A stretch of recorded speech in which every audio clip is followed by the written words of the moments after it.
La fin de saison et des championnats approche et comme chaque année, c'est la période où les premières relégations ont lieu. On pense à Angers, Troyes ou Ajaccio en Ligue 1.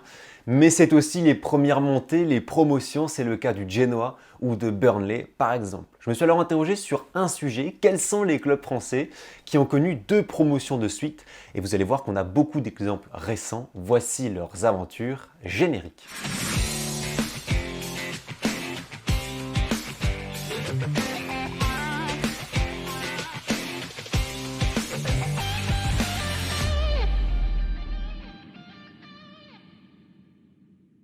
Salut tout le monde, j'espère que vous allez bien. Bienvenue sur l'Arena Foot pour une toute nouvelle vidéo. Et vous l'avez vu à l'intro, on va parler des clubs qui ont connu 2 montées de suite, des clubs français en l'occurrence, puisque je me suis dit qu'on allait se limiter à la France pour cette vidéo.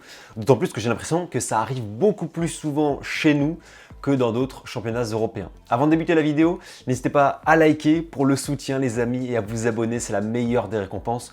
Toujours plus d'arrivants sur la chaîne ces dernières semaines, ça fait super plaisir. Donc rejoignez l'aventure si ce n'est pas encore fait, installez-vous bien confortablement et on est parti. On commence avec le dernier vainqueur de la Coupe de France, Toulouse. Il y a quelques années, Toulouse a connu de grosses galères avant de retrouver le plus haut niveau. Dans les années 90, début des années 2000, Toulouse est un club qui fait un peu l'ascenseur. Le TFC est en Ligue 2 de 1994 à 1997, en Ligue 1 de 1997 à 1999, puis en Ligue 2 une saison, avant de remonter en Ligue 1 l'année suivante en 2000-2001. Bref, beaucoup d'instabilité. La saison 2000-2001 va être de nouveau décevante pour le club qui termine dans la zone rouge et donc relégué sportivement en Ligue 2 avant d'être rétrogradé administrativement en National à la suite de difficultés financières. En 2001-2002, le club repart ainsi de 3e division. À l'été 2001, l'homme d'affaires toulousain Olivier Sadran, qui restera président du club jusqu'en 2020, reprend l'équipe. Sadran maintient le statut professionnel du TFC et se fixe la remontée dans l'élite du foot français comme objectif à court terme. Toulouse termine 4e du championnat national en 2002, la dernière place pour la promotion. C'est néanmoins une promotion méritée puisque les Violets auront été leaders du championnat 19 matchs sur 38, soit sur la moitié de la saison. L'effectif change très peu à l'intersaison comme en national. Le club s'appuie en Ligue 2 sur Christophe Revaux, Cédric Fauré, Achille Mana ou William Prunier. La force de ce groupe est indéniable. Le club est sur un nuage durant toute la saison de Ligue 2 qui suit. Toulouse est sur le podium 33 journées sur 38, prendra la tête du championnat à la 23e journée et ne la lâchera plus. Le TFC est champion de France de Ligue 2 2002-2003, connaît une 2e promotion de suite, passant du national à la Ligue 1 en 2 saisons. Fauré termine meilleur buteur avec 20 réalisations. Mission accomplie pour Sadran qui va ensuite faire de Toulouse un club dynamique du foot français en Ligue 1 de 2003 à 2020, avec en point d'orgue un tour préliminaire de C1 en 2007 ou une phase de groupe de Ligue Europa en 2009-2010. On continue et cette fois-ci 2 pour le prix d'un. Et oui, c'est assez exceptionnel ce que nous ont produit Strasbourg et Amiens lors de la saison 2016-2017 puisque les 2 clubs promus de national sont parvenus à terminer aux 2 premières places de la Ligue 2 et donc à enchaîner une 2e montée de suite. Cette fin de saison de Ligue 2 est absolument folle. D'ailleurs, une excellente vidéo de la chaîne Remontada vous retrace ce sprint final où 6 équipes jouent la montée et le titre jusqu'à la dernière journée de Ligue 2, voire jusqu'à la dernière minute de la dernière journée de Ligue 2. Au début de saison 2015-2016, alors en national, les 2 équipes n'ont toutefois pas la même histoire. Amiens n'est jamais monté en Ligue 1, a été en Ligue 2 une bonne partie des années 90, mais végète en national, 3e division depuis 4 ans. En face, Strasbourg est un historique du foot français et tente de ressortir des enfers. Le club 19e de Ligue 2 à l'issue de la saison 2010 est relégué en national, puis administrativement en CFA2, aujourd'hui la N3, la 5e division. Le club repart donc de tout en bas, mais le Racing, qui peut compter sur un soutien toujours très important, même au plus bas, est sur la pente ascendante et a enchaîné déjà 2 montées de suite entre 2011 et 2013 de la CFA2 au national. On arrive à cette fameuse année 2015-2016 et le Racing commence sa 3e saison en national. Le club a raté de peu la montée en Ligue 2 la saison précédente, tandis qu'Amiens a fait une saison sans histoire, ponctuée à la 11e place. Strasbourg réalise une superbe saison, la Méno affiche une affluence de 15 000 personnes avec un stade parfois plein, 26 000 supporters pour le derby contre Colmar ou contre Dunkerque en dernière journée. C'est en déplacement à Belfort que le Racing valide sa montée et son titre 0-0, un petit nul qui offre le retour dans le monde professionnel, une victoire magnifique pour Marc Keller qui a repris le club au plus bas en 2012. Les 2000 Strasbourgeois qui ont fait le déplacement envahissent le terrain, ivres de bonheur. Dans le même temps, Amiens, qui a battu Strasbourg quelques jours plus tôt, s'offre un très bon championnat par rapport à la saison précédente. Les Amiénois terminent 3e et accompagnent le Racing en Ligue 2. La montée porte le nom de Saad, Seka, Grim, Oukidja, Liénard, Blaillac pour Strasbourg. Pour Amiens, Gürtner, Jelch, Tignan, Bourgault ou Héloïse font partie des artisans de la montée. En 2016-2017, en Ligue 2, l'objectif pour les deux clubs est simple, c'est de se maintenir, se pérenniser un temps dans ce championnat. Keller, Loré ou Blaillac pour Strasbourg définissent bien ces objectifs en début de saison, sauf que la dynamique et la confiance sont excellentes, pas de vague de départ massive, et les effectifs vont être renforcés. Boutaïb, Gonçalves ou Aoulou débarquent au Racing, tandis qu'Amiens donne les clés du camion à des jeunes joueurs du club ou présents depuis quelques années, Ndombele, Monconduit ou Lefort qui font une saison fantastique. Les deux clubs ne sont pourtant pas vraiment installés sur le podium sur l'ensemble de la saison. Amiens est 17 journées dans les 3 premières places mais alterne souvent de position. Strasbourg fluctue aussi. Pourtant, les deux clubs font une dernière partie de saison folle qui leur permet de lutter pour la montée. Amiens gagne 8 de ses 10 dernières journées avec 6 victoires de suite pour finir le championnat. Strasbourg, pareil, finit en boulet de canon et prend le fauteuil de leader pour la deuxième fois de la saison lors de la 35e journée. Le club ne le lâchera pas et remporte le titre à la maison, à la Méno face à Bourg-en-Bresse.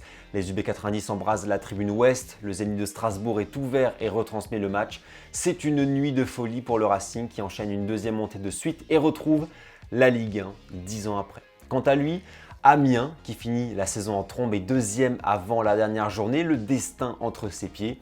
Il faut attendre ce but historique de Bourgault à la 96e pour arracher la victoire à Reims et la montée des Picards. Les supporters amiénois venus en nombre sont en délire. Le club est alors virtuellement 6e et repasse devant bon nombre de ses concurrents. Grâce à ce but, regardez ces images de folie, quelles émotions. Amiens est pour la première fois de son histoire en Ligue 1, le terrain est envahi, c'est fou. Voilà le classement de cette fin de saison, un final historique, légendaire, une des plus grandes Ligue 2 qu'on ait pu connaître, 3 points d'écart entre le premier et le 6e.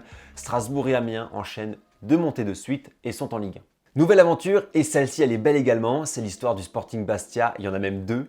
Je remercie par ailleurs Massimou sur Twitter pour m'avoir raconté l'histoire de son club sur ces 2 épopées. Revenons d'abord dans les années 2010. Saison 2009-2010, Bastia fait une saison calamiteuse, termine dernier de Ligue 2 et est relégué en National la même année que le Racing Club de Strasbourg d'ailleurs. Bastia est ensuite relégué en CFA administrativement, mais après appel, le Comité national olympique et sportif français autorise le club à finalement jouer en national pour la saison 2010-2011 et on va donc avoir une saison qui va se dérouler avec 21 équipes. Le club est notamment aidé financièrement par le Conseil général de Haute-Corse, sans oublier aussi le soutien sportif de joueurs comme Gilles Sioni, légende du club qui va revenir au club à partir de 2010 et qui ne le quittera plus. La saison est superbe pour Bastia qui domine le championnat avec 27 victoires en 40 matchs, 91 points et un titre de champion décroché contre Créteil quelques jours après le 5 mai. Tous un symbole, but de Silla dans les arrêts de jeu qui fait soulever le stade Furiani. En 2011-2012, Bastia évolue donc en Ligue 2 et va enchaîner avec une nouvelle grande saison d'exception puisque le club est 3e à la mi-saison. La deuxième partie de saison va être du même acabit puisque le club monte en avril 2012 après le match contre Châteauroux. Furiani explose de bonheur, fumigène craqué, envahissement de terrain, scène de liesse pour le Sporting. Le titre de champion est validé plus tard contre Metz, victoire 3-0, 4 jours avant les commémorations du 5 mai, une fois de plus, tout un symbole. Frédéric Hans est le grand artisan de cette ascension, en poste depuis 2010. Il vient de ramener le Sporting au plus haut niveau. Bastia enchaîne titre d'un champion de France, de National et de Ligue 2. Les Corses rouvrent la Ligue 1 pour la première fois depuis la saison 2004-2005. Vont suivre ensuite 5 saisons en Ligue 1 pour le club corse avec beaucoup de bonnes choses, notamment une finale de Coupe de la Ligue en 2015 ou une 8e place en 2016. Mais la saison suivante, celle en 2016-2017, tourne au vinaigre tant en tribune, en interne que sur le terrain. Bastia est relégué en Ligue 2 et termine la Ligue 1 2016-2017 à la dernière place du classement. En plus d'une relégation, et le bilan financier est calamiteux pour le club avec 20 millions de dettes. Ça devenait beaucoup trop compliqué pour le club qui dépose le bilan. Liquidation de la société professionnelle. Bastia repart en N3 en 5e division lors de la saison 2017-2018 alors qu'il évoluait en Ligue 1 quelques mois plus tôt. Club historique de Lille, c'est une véritable catastrophe puisque bon nombre d'employés ou de stagiaires sont licenciés, quasiment tous les joueurs s'en vont, les contrats sont libérés automatiquement, les jeunes du centre partent également. Au moment où doit recommencer la N3, le club a même pas de quoi faire un 11, bref, c'est une véritable catastrophe et c'est là que vont intervenir un acteur essentiel dans la vie du club, les vrais sauveurs de la situation, les supporters. Et créé à l'été 2017, le Socio Étoile Club Bastia en référence à l'ancien nom du club qui doit incarner la présence des socios dans le sporting et ça sauve vraiment l'institution puisqu'il récolte 150 000 €, de quoi lancer la machine pour la saison et ce qui va aussi permettre aux entrepreneurs du groupe Ferrandi, groupe Corse, de reprendre le sporting le 17 août 2017. C'est le début d'une longue reconstruction avec des jeunes joueurs, d'anciens pros, c'est le cas notamment de Sioni, toujours là. Bastia termine deuxième de N3 mais ne monte malheureusement pas puisque le premier du groupe a accès à la promotion. Rappelons aussi que Bastia a commencé le championnat en décalé par rapport à sa situation. Le club parvient, grâce à une meilleure situation, à finalement monter en N2 lors de la saison 2018-2019, puis lors de la saison 2019-2020, Bastia est leader jusqu'à l'arrêt des championnats à cause de la pandémie de Covid. Bastia enchaîne une deuxième montée de suite et est promu en national. Et c'est pas fini puisque lors de la saison 2020-2021, Bastia termine une nouvelle fois en tête du championnat et connaît une troisième promotion consécutive. En l'espace de 3 saisons, Bastia est passé du National 3 à la Ligue 2, 3 montées de suite, à chaque fois en étant champion, une reconstruction incroyable qui porte bien évidemment le sceau des supporters. En 2020-2021, Bastia joue ainsi en Ligue 2, c'est la remontée dans le football professionnel. Le club corse a validé aisément son maintien l'année dernière et cette année, le club occupe la 4e place de Ligue 2. Bastia ne remontera pas en Ligue 1, mais les Corses vont finir dans le top 5-6, de quoi envisager avec sérénité et optimisme l'avenir. La montée peut être jouable, l'année prochaine pour le Sporting, on verra bien. Les Socios jouent encore un rôle très important dans la vie du club. En conclusion, Bastia a su partir des bas-fonds en s'appuyant sur l'âme de son club pour entamer sa résurrection. La remontée est folle, surtout qu'elle a lieu en très peu d'années au final. C'est vraiment une magnifique histoire. Je termine en adressant un grand merci à Massimou pour son témoignage et un petit mot aussi sur l'ambiance de Furiani. J'avais été vraiment content de voir il y a quelques mois une célébration de jeunes gamins, de jeunes supporters avec leurs joueurs. Pas un seul sur le téléphone en train, je sais pas, de snapper ou de faire un TikTok.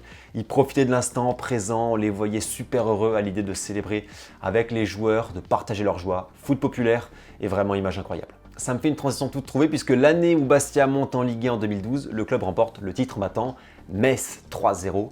Et cette année-là, le Football Club de Metz termine 18e du championnat de Ligue 2 et est relégué en national pour la première fois de son histoire. Le grand club, qui est le club à la Croix de Lorraine, chute en 3e division, une descente qui matérialise les grandes difficultés sportives pour l'équipe dans les années 2000 et le début de la présidence serein en transition avec le long règne de Monsieur Carlo Molinari. Mais c'est aussi le début d'une nouvelle aventure. Albert Cartier arrive à la tête de l'équipe et Metz ne va pas tergiverser longtemps. C'est un parcours qu'on évoque moins dans les médias, mais oui, il y a quelques années, le FC Metz a réalisé un sacré retour de l'enfer. Le soutien populaire est présent, 9000 spectateurs en moyenne garnissent Saint-Symphorien en national, presque 19 000 lors d'un certain Metz-Cherbourg, record d'affluence de la 3e division à l'époque. Metz termine 2e de national, remonte immédiatement en Ligue 2. Bounassar, Guido Milan, Carasso, Busman, Nbakoto, Métanir, Kachi résonnent notamment chez les supporters grenats comme nom d'une certaine épopée, sans oublier Diafra Sakho, auteur de 23 buts durant cette saison 2012-2013. 2013-2014, Metz renoue avec la Ligue 2 et va connaître une grande saison avec notamment le retour du derby lorrain contre Nancy 5-6 ans après. La Manche allait gagner 3-0 dans un Symphoria complètement bouillant. À souligner aussi la forte présence des Nancéens. Aujourd'hui, c'est le genre d'image qu'on pourrait difficilement voir en France.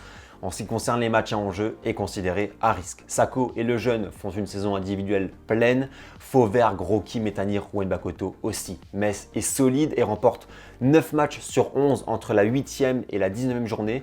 De quoi placer le club aux avant-postes. Les Grenats sont champions d'hiver et champions tout court à la fin de saison.